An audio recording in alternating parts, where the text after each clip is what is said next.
Hi everyone, welcome to Data Science Works, and in today's session I'll be talking about a very important topic in statistics, that is hypothesis testing.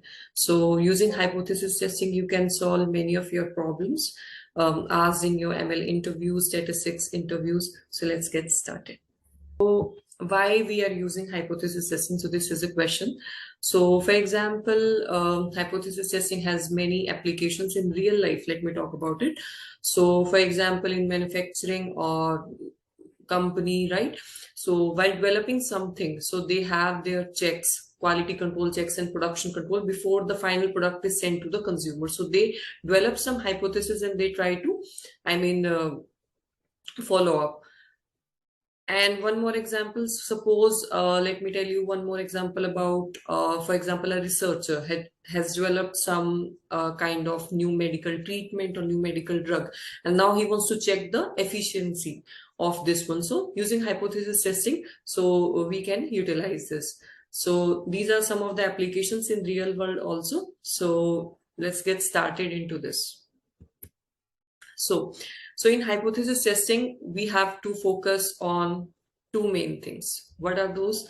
First one is the null hypothesis, and second one is the alternate hypothesis. So let me talk about null hypothesis. So null hypothesis is basically, it's the default. Okay, so it is already accepted and it is the truth, or we can say it is some fact. So it can only be rejected, and the burden of proof is on the alternative hypothesis. So null hypothesis is saying, okay, I am accepted, and alternative hypothesis is something, the burden of proof is on alternative hypothesis. So it is denoted by H0, and this hypothesis, as I already said, is assumed to be true until you find an evidence to reject it. So let's talk about alternative hypothesis. So there will be something like who will decide whether null hypothesis is right or wrong. So alternative hypothesis will be the deciding factor whether it's wrong or right. So the claim that you want to prove will come in alternative hypothesis, or we can say it's some statement, as I already explained you one example, that some researcher is testing. So alternative hypothesis is denoted by HA, or you can say H1. So those are the terms you know about null hypothesis and the alternative hypothesis, the basics. And now let's move forward. Now let me explain you with the help of an example, and let's design the hypothesis for that. For example, a person named Sham goes to trial and is tried for committing a crime. So he's either innocent or he has committed the crime. So two things are there. So either he's innocent and either he has committed the crime. So for example, when someone says, interviewer says, so let's design a hypothesis for this scenario. So your H0 will be unless and until proven, like in court also, unless and until we find an evidence. So we cannot say this person has committed the crime until you find an evidence to prove it. So until you prove it, that person will be innocent. So Sham is innocent according to H0. H0 is your null hypothesis and it is true. And when you want to prove this wrong, so you develop some alternative hypothesis and say, okay, Sham has committed the crime. So you'll come up with some evidences that shows that he has committed the crime, and then only we'll be able to reject the null hypothesis. So this was the real world example, to explain you, visually. Next is, this is the question that is coming now to your mind, is how to accept or reject null hypothesis, right? Okay, I said the burden of proof is on alternative hypothesis. So you bring some evidence to reject null hypothesis. But now is the question, how to accept or reject? Like, what is the criteria and what method I have to follow? So let's check that. So we'll be performing some tests, like we have to perform some tests and we have to follow some process to arrive at a conclusion, okay, this person has committed the crime, or to reject the null hypothesis. So we will be performing some tests like Z test or T test. So these tests I'll be covering in the future coming videos, but let's assume, so these are some kind of tests, and using this test we get some value, and if that value will be falling within the rejected region, we can reject the null hypothesis, else we fail to reject the null hypothesis. So what's the process? What's the criteria? It will be for performing some test, Z test or T test, and the value that will be coming out of these tests will be the deciding factor, like if its value is within the rejected region or in the accepted region. So now you are in a dilemma, like what is rejected region? Now what will be my accepted region? So let's check that. So let's understand graphically, because I understand, I mean, I know graphs are a very good way to start, and so this is basically your normal distribution, as I already told you in the second episode. So this is your normal distribution, and normal distribution, so this is the green area, you say it's null hypothesis acceptance, and the red area you see is your hypothesis rejection. So null hypothesis rejection is in red area, and it's highlighted in the, this is highlighted in the green area. Okay, so next question is how to design the hypothesis then.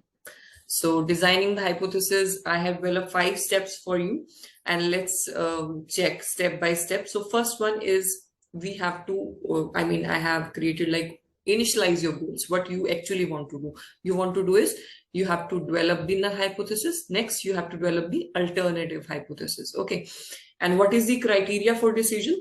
Criteria for decision is basically you have to define some level of significance, and which is denoted by the value, variable, which is alpha. Next is the process. So what is the process? So it is calculate. So I already told you we'll be calculating some test statistic using Z test, T test. Okay, and using that value will be the deciding factor. So finally, when we are taking the decision, that is if our test statistic value, that the calculated test statistic value falls in the rejected region, we can reject, else we have to accept the null hypothesis. So these are the 5 simple steps you can basically follow step by step, and you can easily decode any hypothesis problem. So that was about it. Now I have in step 3, I've told you like you have to define the level of significance, right? So what does it mean, and what do I mean by the alpha and the confidence? So let's check. So the probability with which we can reject the null hypothesis is called your level of significance. So it's the probability, like how much probability with which we can reject a null hypothesis. Now next comes is the confidence level. So confidence level, like how much you're confident that, for example, you are 95% confident, right? 95% confidence means, so 95% confidence simply tells you 5% is your significance level or the value of alpha, and 90% means 10% is your significance level. So using confidence level, you can easily find the value of level of significance. Now let's understand graphically also, what I'm trying to say. So this is the curve, that is normal distribution curve, and this is null hypothesis acceptance, and I'm saying it's in 1 minus alpha, right? So 1 minus alpha is your confidence interval. Okay, so it is 95% or 99%, any confidence interval you can define, and based on that you will be rejecting or accepting. So for example, I said, so let me tell you, for example, I say, let's say we have taken 95% confidence. So 95% confidence means this area, green you see is the 95%. And now you have how much percent remaining? You have 5% remaining. So in 5% remaining, so will be distributed equally among these 2 regions, right? So if in case of two-tailed test, so I'll be explaining step by step, one-tailed and two-tailed, and these tests. So in two-tailed test, so this 5% will be equally distributed. So here it will be 2.5%, and here it will be 2.5%. And now this is the value that is highlighted here will be your critical value. Okay, and critical value according to test will be already, we can calculate it from Z table if you are using the Z test. So they are defined at some significance level. So say I'm saying at 95% confidence, this will be 2.5, right? Because 5% is remaining, and here it will be 2.5. So Z of 2.5%, that is Z value at 0.025 value, there will be some value. So that will be your critical value. So now it's, the question time. So because I understand like these are the difficult ones. So let me understand this with the help of an example. So for example, you have a population mean, you have given, okay, so they said in interview, they asked, okay, you have your population mean that is 300. Next, you have a standard deviation and the number of observations. And now he's saying, I have taken a sample of 100 observations and I found out that the sample mean is 350. Okay.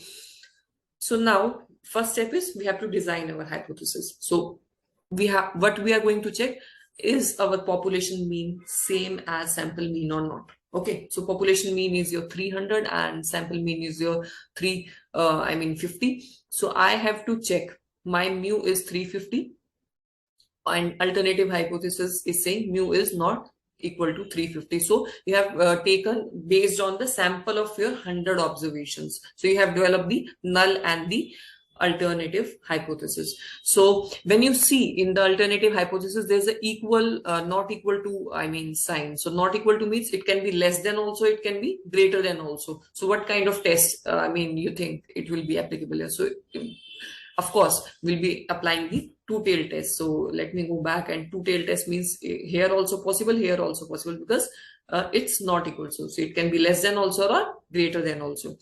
Next is, two-tailed test. So in two-tailed test, the graph will look like this. You have null hypothesis acceptance and rejection area here.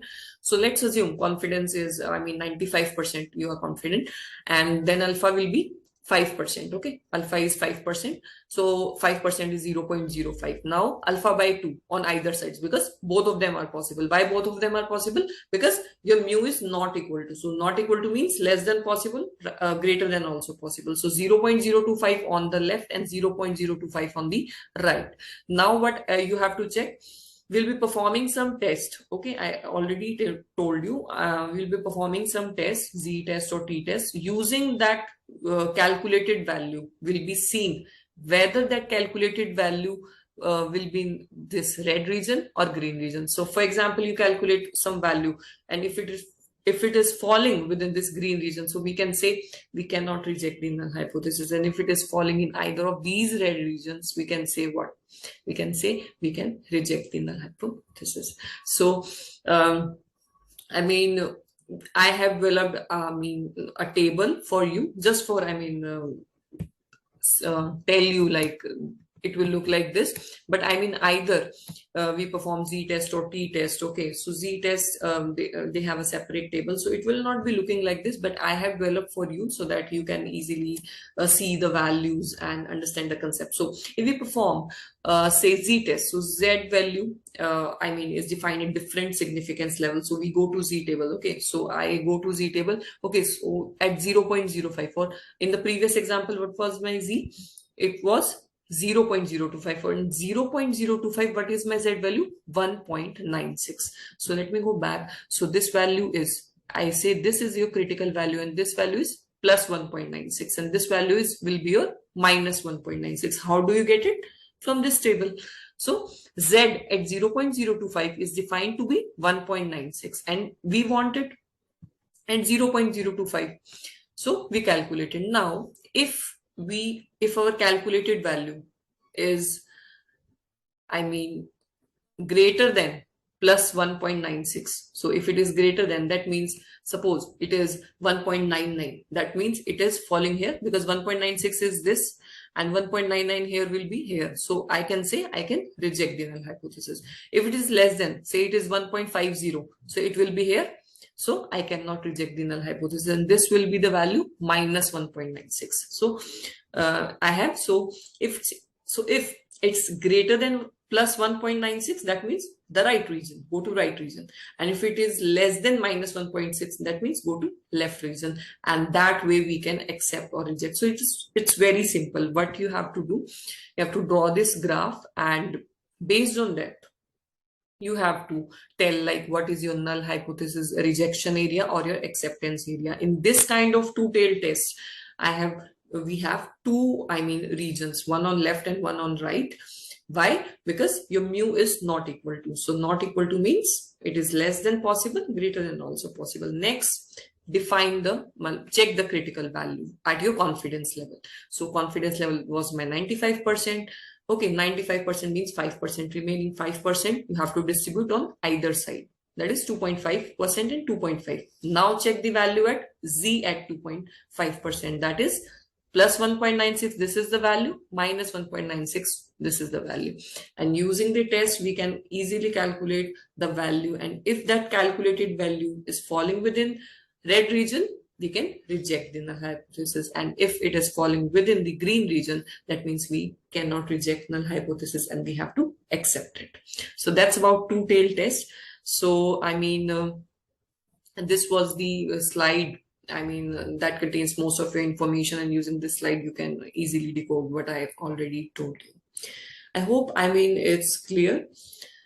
So let's understand graphically with this help of example. Okay, so if you can see here, so I have developed only the one red region here as compared to previously I have developed two red regions. Here I have developed only one red region, so it is known as one tail test. So either it is left tail test. Okay, so left tail test means, so for example, let me tell you, let me ask you a question. For example, your confidence interval is 95%. So what will be the value of alpha? Alpha will be 0.05, right? 5%. 5%. Now you have to check the value of this. So this, what is this value? Z value. So you will be checking at Z 0.05 or 0.025. Here you will be checking at the 0.05. Why? Because there is only one region. We don't need to distribute among these two. So I'll go and say, okay, my Z at 0.05 is my 1.64. So what I'll say, if that value is greater than minus 1.64, okay, and if it is less than minus 1.64, based on that, I'll accept and reject. Next, here also I have defined, I mean, left tail test with that example. So let's say, so mu is equal to 350 and your alternative hypothesis is saying mu is less than 350. So less than means your left tail test. So you have to go to left. So confidence is 95%, alpha is 5%. Okay, that is 0.05, and you have to check the value Z at 0.05, that is this. So this value will be, what will be this value? This value will be minus 1.64, as from the table we already did, right? Next is, can you tell me one more, I mean, variant? What I'm going to discuss now is, yeah, it will be greater than, right? Because left, we did two-tailed, we did left-tailed, and now it's time to go right. So let's go right. So right in this, so right tail test, so here it is saying mu is equal to 350 and alternative hypothesis is saying mu is greater than 350. So 350 means, I mean, greater than, so you have to go to right region. So right region, this is your null hypothesis rejection and this is your, I mean, acceptance area. So based on that, Z of 0.05 will be plus 1.64. So if it's greater than 1.64, so for example, your test value is 1.70. So 1.70 is what? It is greater than 1.64. That means we have to reject the null hypothesis. And if it is saying, okay, my value, calculated value is 1.20, which is less than plus 1.64, that means we have to accept and we cannot reject the null hypothesis. So this was about hypothesis testing, how you can easily define your I mean, null hypothesis and your alternative hypothesis. Next, you have to define, I mean, your level of significance, like confidence interval. Based on confidence interval, you have to check. So what my alternative is saying. So if alternative is saying not equal to means you have to use two-tailed. And if it is going for less than, that means go to left tail test. And if it is going for greater than, that means go to right tail test. And depending on this, you have to check the Z values and check like where your calculated value falls. So this was about hypothesis testing. I hope, I mean, I made it clear. So that's all for today. Thank you.